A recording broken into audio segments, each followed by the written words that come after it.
पण समाजवादाकडे फोकस करायचा होता, या उद्देशाने जनता योजना होती। आणि याच्यामध्ये त्यांनी काय सजेस्ट केलं की प्लॅनिंग करत असताना, नियोजन करत असताना तुम्ही कशावरती भर द्या, तर नियोजन करत असताना ॲग्रिकल्चरवरती जास्तीत जास्त भर द्या, प्लस थोडा इंडस्ट्रियलायझेशन जे आहे म्हणजे औद्योगिकरणाकडे पण काय करू शकता तुम्ही, थोडं लक्ष ठेवू शकता। या उद्देशानेच काय करण्यात आली होती, तर ही जनता योजना आणण्यात आली होती 1945 साली।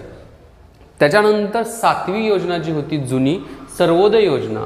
आता 1950 मध्ये JP म्हणजे जयप्रकाश नारायण, JP अण्णा म्हटलं जात होतं, तर जयप्रकाश नारायण यांच्या मार्फत पुन्हा एकदा गांधीवादी विचारसरणीचा इथं पुरस्कार केला होता।